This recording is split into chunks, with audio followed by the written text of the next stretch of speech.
My dad sold the house I inherited and said, "The money will go to pay off your brother's vacation."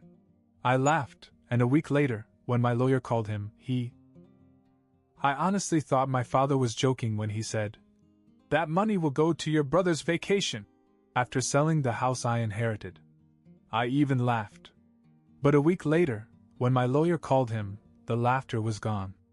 That house meant everything to me. It wasn't just some property in Grandma's will, it was where I spent most of my childhood, where I felt safe when things got bad with my parents. Grandma was the only one in the family who really cared about me. She practically raised me. While my parents were too busy with their own lives and too focused on my younger brother Adam, she was the one who showed up for me. She made me feel like I mattered. And when she died, she left me her house. I wasn't surprised. My parents rarely visited her. They never lifted a finger to help when she was sick. Adam, her golden child, never cared either. He was too busy doing nothing, 24 years old, still living at home, unemployed, yet somehow full of potential in my father's eyes. I had long accepted that I was the forgotten son, the one who had to make it on his own. But I never thought it would come to this. One afternoon I decided to stop by the house, just to check on it. I hadn't moved in yet, I had my own place, but I liked knowing it was there, waiting for me. But as I pulled into the driveway, something was wrong. There were cars out front. Not mine. Not Grandma's. Someone else's. I walked up the steps and rang the doorbell. A few seconds later, a man in his late 30s answered the door, with a woman standing behind him. They looked confused. "Can I help you?"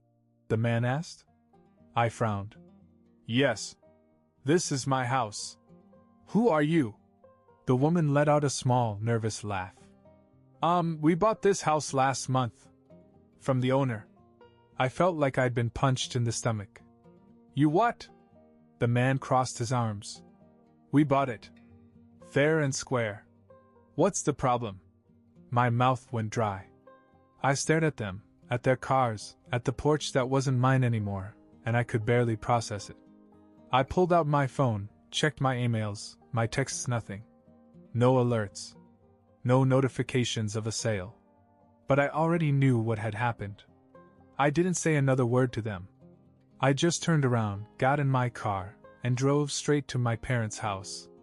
Adam was the only one home, sprawled out on the couch, scrolling through his phone. He barely looked up as I walked in.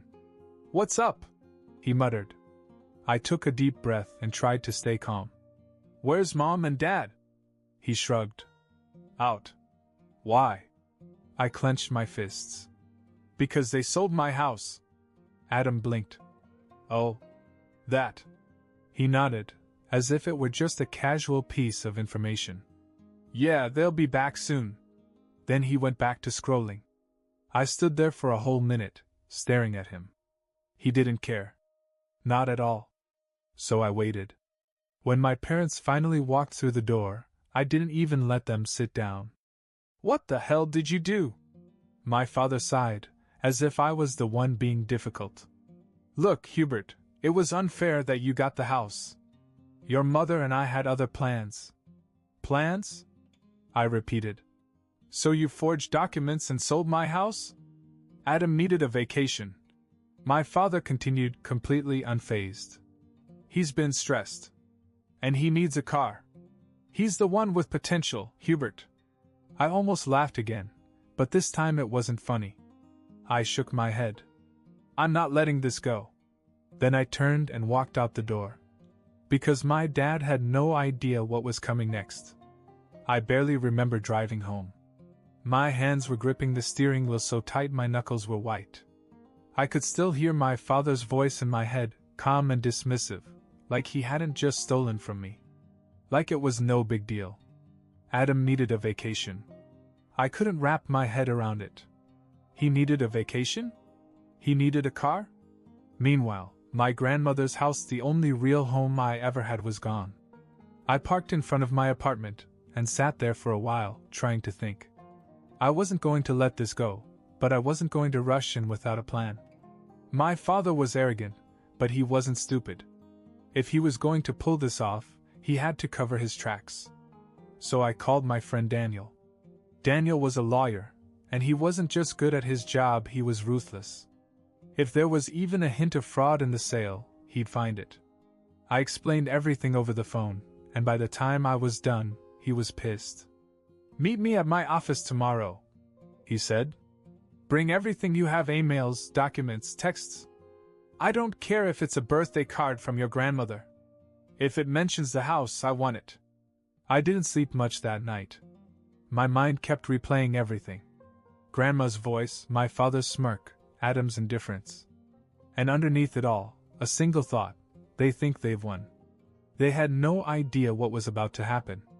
The next morning, I met Daniel in his office. I handed him every document I had: my grandmother's will, bank statements, even old text messages in which she talked about how much she wanted me to have the house. He studied them for a while, then leaned back in his chair. "Your dad's an idiot," he finally said. I raised an eyebrow. "Why?" "Because he didn't just commit fraud, he left a paper trail." Daniel turned his monitor over and showed me something I wasn't expecting. A forged signature. My signature. I leaned closer. "Wait, this isn't mine." "No shit," Daniel muttered. "Your father forged your consent to the sale. And get this, he used a notary who's already been investigated for shady dealings. This is bad for him. Really bad." I exhaled slowly. "So what's the move?" Daniel cracked his knuckles. "First, we hit them with a formal demand. Give them a chance to pay back the money before we take them to court. But considering what you told me about your father, I doubt he'll cooperate." "Not a chance," I said. "Then we sue. And if he can't pay, we go after his assets. His house, his savings, everything." I nodded, feeling something I hadn't felt in days: satisfaction. "Let's do it." A week later, Daniel sent my father the formal demand. He had 48 hours to return the $200,000 from the sale, or we would take legal action. The next day, my phone rang. It was my father. For a second, I almost didn't answer it. Then I thought, no. Let's see what he has to say now. I picked it up. "Hubert." My father's voice was calm, but there was something underneath it. Something I hadn't heard before. Panic. "I got a letter from a lawyer," he said. "You're being ridiculous." I remained silent, letting him ramble. "This is a family matter. You don't take the family to court. You don't ruin your father's life for money." I finally spoke. "You didn't just take money. You stole from me. You forged my signature. That's fraud. You're looking at jail time." There was a long pause. Then he sighed. "Listen. I'll give you back some of the money. Not all of it, but dash." I laughed. "You can't negotiate." "I'll talk to Adam," he pressed. "Maybe we can work something out." I froze at the mention of Adam. Then, suddenly, something clicked. I never told him I knew about the scam. Not directly.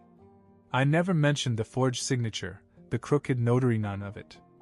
I just said he stole from me. Which meant, he already knew. He got caught and he knew. And if he knew about the forgery, that meant Adam probably knew too. I felt something cold settle in my stomach. "Did Adam know about this?" My father hesitated. Too long. Then he hung up. And suddenly I realized this wasn't just my father's betrayal. It was Adam's too. I stared at my phone, my father's name still on the screen. He had hung up the second I mentioned Adam. That told me all I needed to know. Adam wasn't just some clueless bystander in all of this. He knew. Maybe he had known all along. And suddenly, his reaction that day, the way he barely blinked when I told him our parents had sold my house, made perfect sense.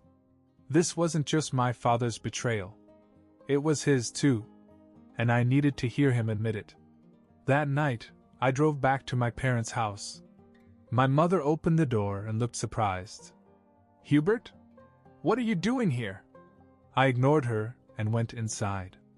Adam was right where I expected him, on the couch, scrolling through his phone, looking like he didn't have a care in the world. I stood in front of him. How long have you known? Adam barely looked up. Known what? I clenched my fists. That Dad forged my signature. That got his attention. His fingers twitched, and his eyes flicked to mine. I don't know what you're talking about. Liar. I took a step closer. Don't play dumb. I know you knew. I just want to hear you say it. My mother sighed. Hubert, stop it. We're a family dash. I cut her off. Family doesn't do this. Family doesn't steal from each other. Adam's expression wavered. He opened his mouth, closed it, then exhaled sharply. All right, fine. Yeah, I knew that. My stomach tightened, but my face remained blank. For how long? He looked away. Dad told me before he sold it. He said it wasn't a big deal, that you already had your own place, and that you needed a vacation more than I needed my own inheritance? Adam frowned. I didn't take the money. Oh, really? I crossed my arms. So who booked the trip to the Maldives? Silence. I shook my head. And the car Dad wanted to buy you? Adam's face turned red. I didn't ask him to. He just dashed. I scoffed. Oh, right. You just conveniently accepted the vacation and the car, but had no idea where the money came from? Adam looked away. It's not like you needed the house anyway. I actually laughed. Not like I needed it? It wasn't about need, Adam. It was mine. Grandma left it to me. But you and Dad decided that didn't matter because you wanted something instead. I turned toward the door. I'm done here. Adam jumped off the couch. Wait, what are you going to do? I looked over my shoulder at him. You'll see. Then I walked out. That night I called Daniel. We don't just want the money back. I told him. I want everything we can take. If they can't pay, I want their house. I want their life savings. I want my father on trial for fraud. We will go all the way. Daniel didn't even hesitate. Let's do it. My father and Adam thought this was just about a house. They had no idea they had just burned their own lives to the ground. The moment my father was served with the lawsuit, the calls began. At first he was furious. You're being ridiculous, Hubert. This is a family business. You don't take your own father to court. Then he tried guilt. I did what I thought was right. Adam needed help. You're really going to send me to jail for a house? Finally, he tried bargaining. Fine. I'll give you back some of the money. Not all of it, but dash. I cut him off.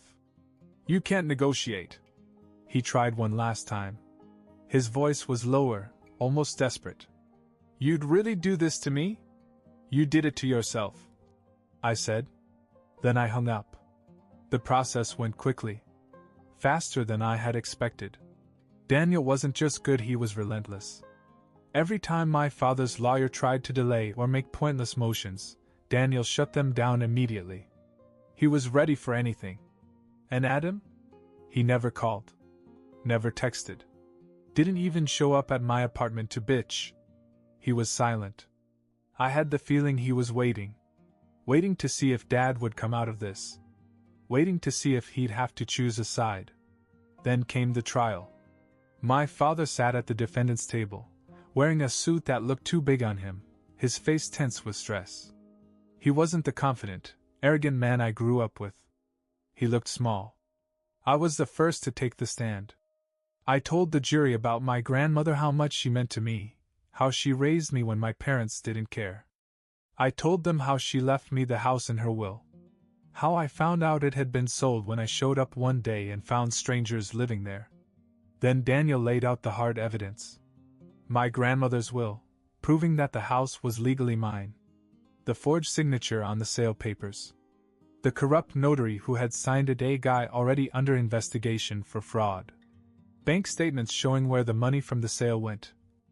Adam's vacation in the Maldives. A down payment on the car my father wanted to buy him. It was an open and shut case. But my father's lawyer kept trying. He painted me as an ungrateful son.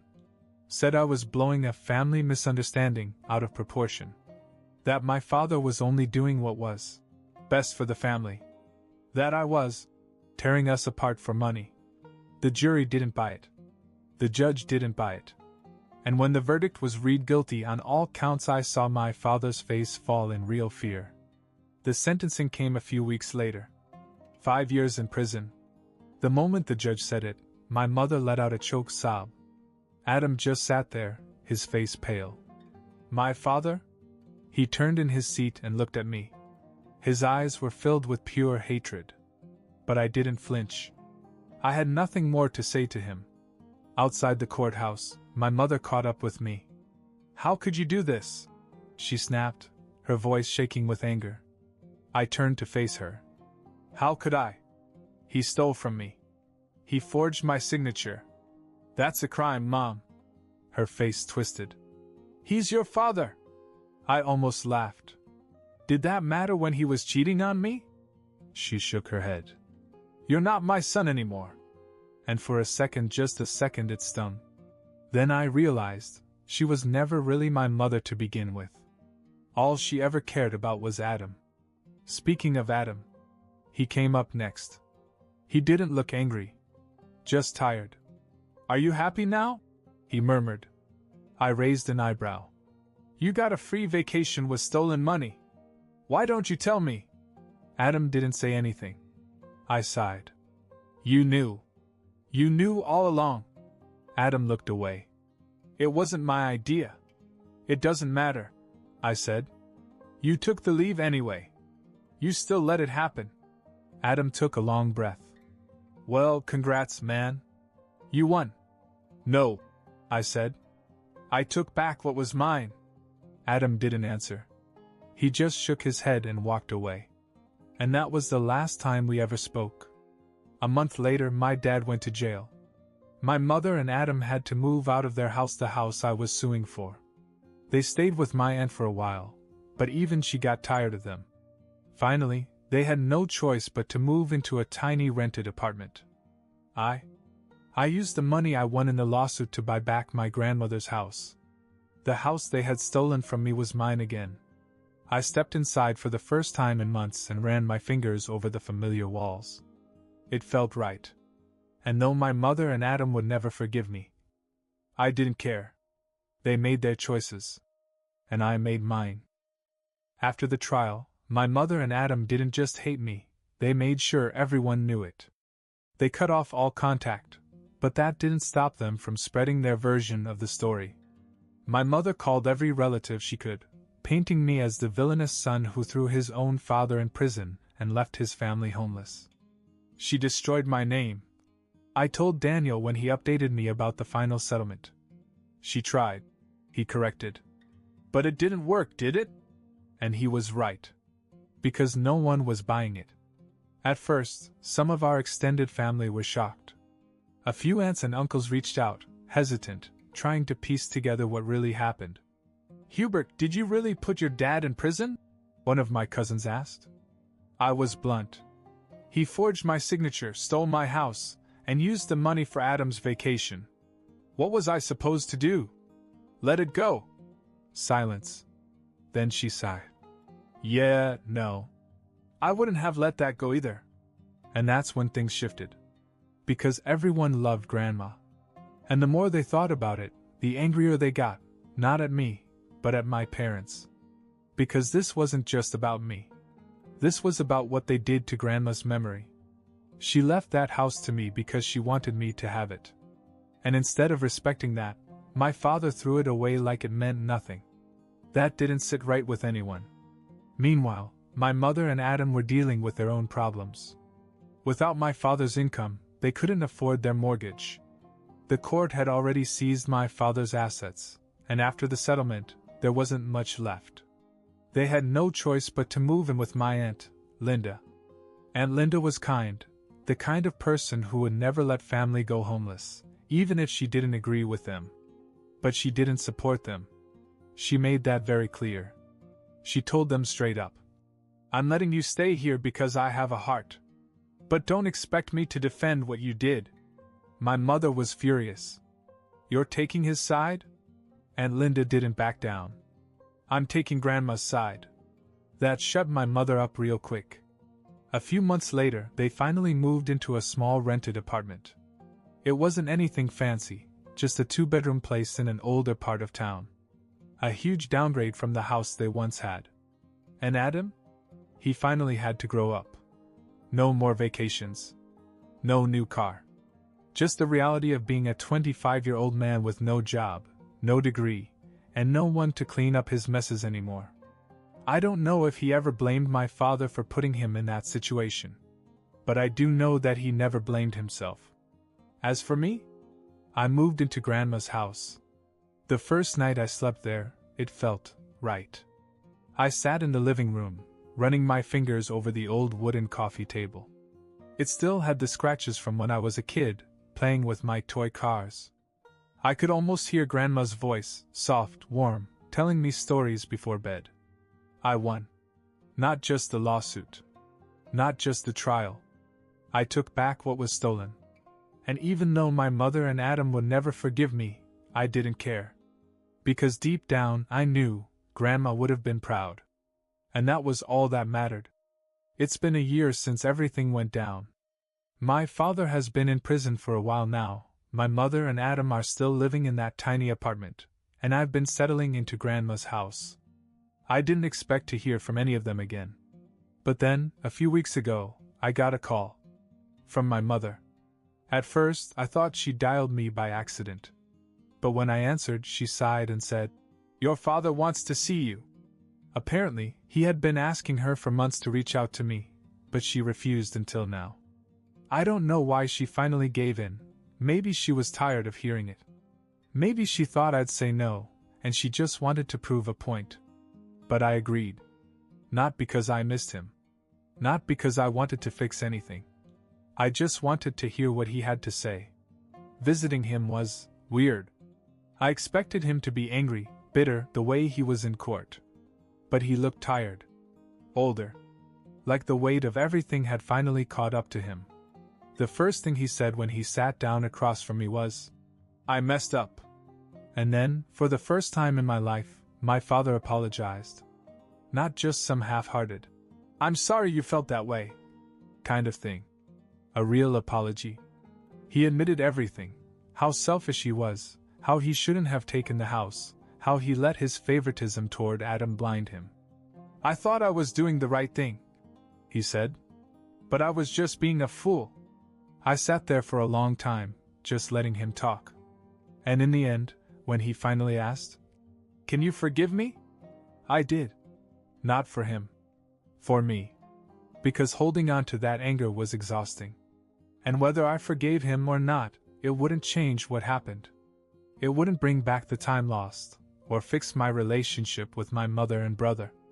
But at least this way, I didn't have to carry that weight anymore. I told him, "I forgive you. But that doesn't mean we can go back to how things were." He nodded, like he already knew that. After that I left. I haven't visited him again, and I don't know if I will. As for my mother and Adam, nothing has changed. My mother still refuses to speak to me, and honestly, I don't care to fix it. Adam acts like I don't exist, which is fine by me. Some relationships aren't meant to be repaired. But at least I got back what truly mattered. And that's enough.